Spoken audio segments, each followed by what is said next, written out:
We're breaking down every single Bray Wyatt promo starting at the very beginning, so open your books to Chapter 5 as we follow the words of the Red. Chapter 5, Let Me In. I know you, man. I know you all better than you think I do. For instance, I know that you all sitting at home right now in your favorite little spot on your favorite little couch. You listening to Bray Wyatt on the TV screen. And you think you safe, man. Yeah, you safe. What you don't realize is that I'm standing right next to you. And I'm listening to every word you say. And I'm watching everything you do. And my words, man, my words are flying through that TV screen and they're penetrating your mind like little razor blades.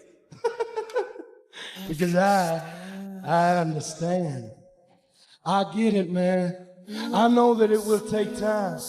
But in time, you will find that you will learn to love me like a father. And in time, you will also find that your friends and your family, they will all betray you in my name. Because I get it, man. And I understand the most ultimate secret of them all.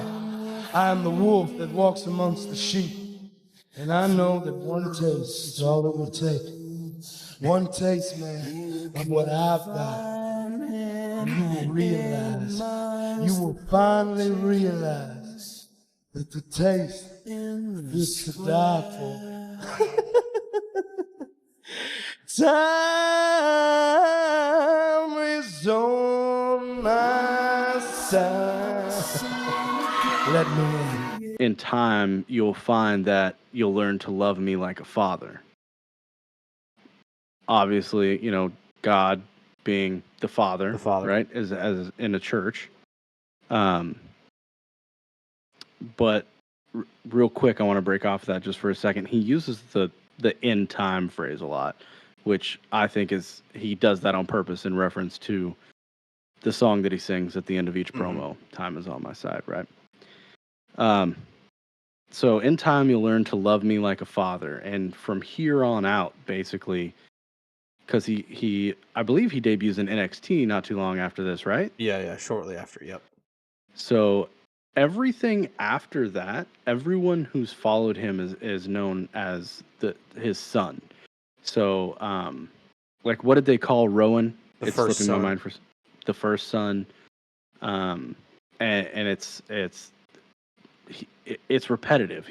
He says, "You'll love me like a father," and then everyone that's with him is known as his son after this. Yep. The one line that I found interesting that I'd love to get your take on is, he said, "Your friends and family will betray you in my name." Yeah. Which is very interesting considering the storyline we have going now, where it's all about not betraying your family and going after people who have betrayed their family. Mm-hmm. So, it's almost like a devil's advocate kind of a situation, right? You can betray your family as long as it's for me. For me, I know. Yep. And it's like another biblical thing, right? Like the big thing with like Jesus or God is like, do everything in my name, right? That's like the big thing is like do your daily life, act in my name. So it's like that. It just goes deeper. Yeah, it's all about this being a higher power, right? That's his whole message here. He's a wolf amongst the sheep is one of his lines. Mm-hmm. Which is interesting. I don't think in this context he's saying it. A wolf amongst the sheep is typically used as a phrase to say like you're a danger among the people that you walk with. Right. In this case, I think he's using it as the sheep, right? Eric Rowan. Mm-hmm. He had a sheep mask. He's a wolf, but the sheep are following him. Mm-hmm. So that was kind of some foreshadowing given the mask that happens with Rowan. Now, to break into real life for a second, we now know that Eric Rowan's iconic sheep mask happened on accident, Right. right? So, I think knowing that, I'm willing to say that that phrase was a happy accident. Sure. But still, it reflects a lot in everything he's done. So after that, you have, I understand the most ultimate secret of them all. I'm the wolf that walks among the sheep, and I know that one taste is all that will take. One taste, and what I've got, you will realize. You will finally realize that the taste is to die for. So we're breaking into. He pulls out an apple at this point. Obviously, we're breaking into temptation. So this is kind of where it takes a turn for me. He is not billing himself as a Jesus. He's not billing himself as a Messiah. Because who gave Adam and Eve the apple in the Garden of Eden? Yeah, man, the guy that rides the pale horse, dude. The serpent, right? So I think he's billing himself as like without saying it, I would say I don't know how to put this, a devil of sorts. Basically, yep. There's a lot of similarities given this promo, him kind of saying without saying that he's a higher power, but obviously establishing an evil higher power. There's a lot of things that there's very few things in the Bible that describe the devil, Satan, whatever you want to call him. One of the things is yellow eyes. Yep. Is a single descriptor we get of him in the Bible. Guess who else has yellow eyes? The man in the woods. The man in the woods, man. So it's a lot about temptation. Once again, kind of saying, follow me. That's his whole message. This is the temptation. One bite is all it takes, and you're gonna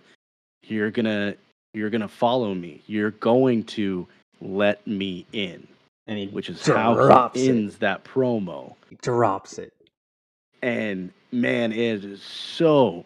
Dude, it gives me chills. Yeah. To see him in FCW, dropping probably one of the most popular lines in the wrestling industry in history. Yep. And he was doing it before it was a thing, man. And he just knew. It was wild. Yeah. 2012. 2012, he says, let me in, and starts all of this most likely, bro. 2012.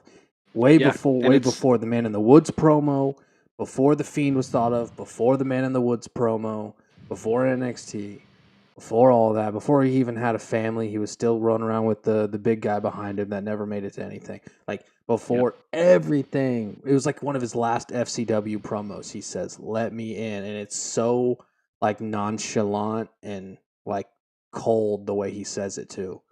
Yeah, we were talking about that before we, off camera. Was it's kind of funny how he, time is on my side, and then he kind of, it looks like it looks for a second like he almost forgot to say it, and he was just like, let me in, and that was it. It's just crazy. It was absolutely quick. Crazy. Yeah. But that's how it's crazy that in 2012 he was setting up a phrase. Do you know how hard it is to keep a gimmick or even a catchphrase relevant in wrestling for 5 years? Right. Dude did it for 10. Yeah. Yeah. And it's 3 words. It's not, it's like, it's nothing. It's, if you say, hey, let me in, you're like, that's a wrestling catchphrase. But when you know Bray Wyatt and the character and the whole cult thing, you're like, oh, shit, yeah. Yeah. Yeah, man. But one thing, you said, go back to the werewolf and the sheep. It is interesting just as far as like imagery goes, because during the White Rabbit, when he was amping up his return, we saw a bunch of wolf among sheep like imagery in all of those old QR codes. I just think that's cool that it just kind of came back around full circle. Yep. Yeah, and I think even in because that was in White Rabbit, right? Yeah. And in Nightbird, funny enough, which is all about people being abandoned and thrown away, right? I don't know if you remember this, but we actually got. I only know this from because you and I would clip these promos and break them down like second by second. But we got like quite a few pieces of imagery of dead sheep. Yeah. Yeah. There's one that I can vividly remember where it's like sheep wool everywhere, kind of splayed out with a skull. Yep. And so, it's. I think that's a pretty solid throwback because if he's the wolf among sheep, and I'm right, and he's the wolf leading the sheep, well, the sheep died because they were thrown away. Yep.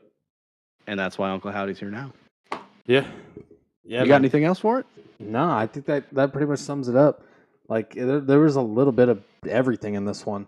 Like a lot of biblical stuff. Like's been on par with the last few episodes. Like I said, the temptation with the apple and Adam and Eve and that whole thing, and then the sheep and the wolf and that, and just to let me in at the end. It was a good one, and we're at the point now where he's about to transition to NXT. So we're gonna see kind of what he goes there. But yeah, this was a good one. If you guys like the video and subscribe if you're new, we're covering every Bray Wyatt promo ever, all the ones we can find and track down, starting from the beginning, trying to go in order as much as we can. We're actually recording this on the 1-year anniversary of Bray Wyatt's passing, so we're gonna finish the video by doing a 10 bell salute. So make sure you guys hit the subscribe and like button, comment down below, and yeah, man, thank you guys for watching, and we'll see you in the next episode.